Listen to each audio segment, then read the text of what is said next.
ಲೋಕ ಕಲ್ಯಾಣಾರ್ಥವಾಗಿ ಸಿದ್ಧಿ ಸಮಾಧಿ ಯೋಗ ಮಾಡಿದ ಶ್ರೀ ರಾಚಟೇಶ್ವರ ಮಹಾಸ್ವಾಮಿಗಳ ಆರೋಗ್ಯವನ್ನು ಶಿರಟ್ಟಿಯ ಶ್ರೀ ಫಕೀರ ದಿಂಗಾಲೇಶ್ವರ ಮಹಾಸ್ವಾಮಿಗಳು ವಿಚಾರಿಸಿದರು.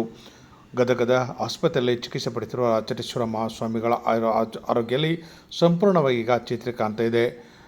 ಸಿದ್ಧಿ ಸಮಾಧಿ ಯೋಗ ಮತ್ತು ಅವರ ಆರೋಗ್ಯದ ಬಗ್ಗೆ ಮಾಹಿತಿಯನ್ನು ಪಡೆದ ಶ್ರೀ ದಿಂಗಾಲೇಶ್ವರ ಸ್ವಾಮಿಗಳು ರಾಚಟೇಶ್ವರ ಮಹಾಸ್ವಾಮಿಗಳು ಶೀಘ್ರ ಇನ್ನಷ್ಟು ಲವಲವಿಕೆಯಿಂದ ಚೇತರಿಕೆ ಆಗಲಿ ಎಂದು ಹಾರೈಸಿದರು. ಈ ಸಂದರ್ಭದಲ್ಲಿ ಸ್ಥಳೀಯ ನಾಯಕರು ಅನೇಕರಿದ್ದರು. ಗದಗ ಜಿಲ್ಲೆಯ ಅಂತೂರು ಗ್ರಾಮದಲ್ಲಿ 33 ದಿನಗಳ ಕಾಲ ಅನುಷ್ಠಾನ ಕೈಗೊಂಡಿದ್ದರು.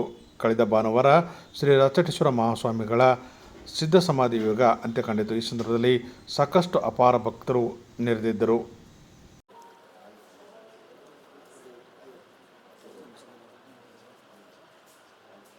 ಪೂಜ್ಯ ಅಂತೂರು ಬೂದಿಸ್ವಾಮಿ ಮಠದ ಡಾಕ್ಟರ್ ರಾಚಟೇಶ್ವರ ಮಹಾಸ್ವಾಮಿಗಳವರ ಒಂದು ಯೋಗದ ವಿಚಾರವನ್ನು ನಾವು ಮಾಡಲಿಕ್ಕೆ ಬಂದಿದ್ದೇವೆ.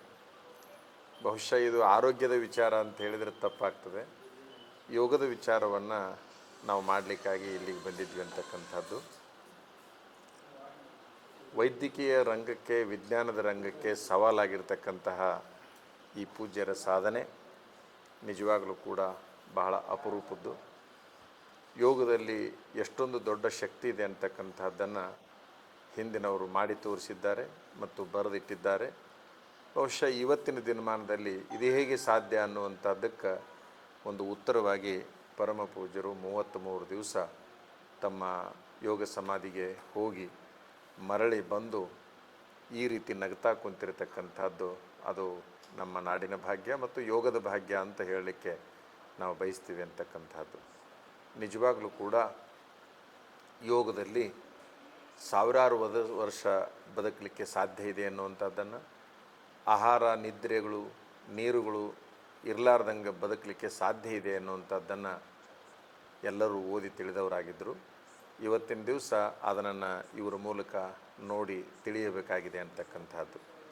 ನಿಜವಾಗಲೂ ಕೂಡ ಈ ಒಂದು ಸಾಧನೆಯಿಂದ ಅವರ ಆತ್ಮಕಲ್ಯಾಣ ಮತ್ತು ಲೋಕ ಕಲ್ಯಾಣ ಎರಡೂ ಆಗಲಿ ಅಂತಕ್ಕಂಥದ್ದು ಆಗಿದೆ ಅಂತಕ್ಕಂಥದ್ದು ನಮ್ಮ ಭಾವನೆ ಅನ್ನುವಂಥದ್ದನ್ನು ಈ ಸಂದರ್ಭದಲ್ಲಿ ಹೇಳ್ತಾ, ನಿಜವಾಗಲೂ ಕೂಡ ಯೋಗಕ್ಕೊಂದು ಮಾದರಿಯಾದ ಒಂದು ಭಾಷ್ಯವನ್ನು ಪೂಜ್ಯರು ತಮ್ಮ ಸಾಧನೆಯ ಮೂಲಕ ಬರೆದಿದ್ದಾರೆ ಅನ್ನುವಂಥದ್ದನ್ನು ಈ ಸಂದರ್ಭದಲ್ಲಿ ಹೇಳಲಿಕ್ಕೆ ಬಯಸ್ತೇವೆ. ಅವರ ಆರೋಗ್ಯದಲ್ಲಿ ಎಲ್ಲ ರೀತಿಯ ಒಂದು ಬದಲಾವಣೆಗಳು ಆಗಿದ್ದಾವೆ. ಈ ನಾಡಿನ ಜನತೆ ಅವರನ್ನು ಇನ್ನೊಂದು ವಾರದ ನಂತರದಲ್ಲಿ ದರ್ಶನ ಪಡಿಬಹುದು ಅನ್ನುವಂಥದ್ದನ್ನು ಈ ಸಂದರ್ಭದಲ್ಲಿ ಹೇಳಲಿಕ್ಕೆ ಬಯಸ್ತೇವೆ ಅಂತಕ್ಕಂಥದ್ದು. ಕಾರಣ ಇಷ್ಟೇ, ಯೋಗ ಸಾಧನೆಯಿಂದ ಹೊರಗೆ ಬಂದ ಕೂಡಲೇ ಅತಿಯಾದ ಜನದಟ್ಟಣೆಯೂ ಕೂಡ ಒಂದು ಹಿಂಸೆ ಆಗುತ್ತೆ ಅಂತಕ್ಕಂಥದ್ದನ್ನು ನಾವು ಕೂಡ 25 ಅನುಷ್ಠಾನಗಳನ್ನು ಮಾಡಿ ಬಲ್ಲವರಾಗಿದ್ದೇವೆ. ಬಟ್ ನಾವು ಮಾಡಿದ ಅನುಷ್ಠಾನ ಇವರು ಮಾಡಿದ ಅನುಷ್ಠಾನಕ್ಕೆ ಭಾಳಷ್ಟು ಭಿನ್ನವಾಗಿರ್ತಕ್ಕಂಥದ್ದು. ಇಲ್ಲೇನಾಗಿರ್ತದೆ ಅಂತಂದ್ರೆ ಸೂಕ್ಷ್ಮತೆ, ದೇಹದಲ್ಲಿ ಮನಸ್ಸಿನಲ್ಲಿ ಇಂದ್ರಿಯಗಳಲ್ಲಿ ಸೂಕ್ಷ್ಮತೆ ಉಂಟಾಗಿರ್ತದೆ. ಅದಕ್ಕೆ ಸಮಾಜ ಸ್ಪಂದಿಸಬೇಕು. ಒಂದು ವಾರದ ನಂತರದಲ್ಲಿ ಅವ್ರ ದರ್ಶನವನ್ನು ಸಮಾಜ ಪಡಿಬೇಕು ಅಂತಕ್ಕಂಥದ್ದನ್ನು ಈ ಮೂಲಕ ಹೇಳ್ತಾ, ಅವ್ರನ್ನ ನೋಡಿ ನಮಗೆ ಭಾಳ ಖುಷಿಯಾಗಿದೆ.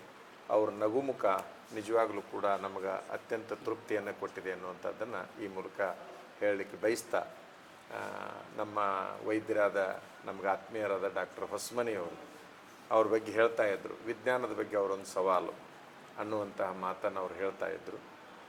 ನಮ್ಮ ದೇಶದ ಸಂಸ್ಕೃತಿನೇ ಅಷ್ಟು ಅದ್ಭುತವಾಗಿರುವಂಥದ್ದು ಅನ್ನುವಂಥದ್ದನ್ನು ಈ ಮೂಲಕ ಎಲ್ಲರ ಗಮನಕ್ಕೆ ನಾವು ತರಲಿಕ್ಕೆ ಬಯಸ್ತೀವಿ.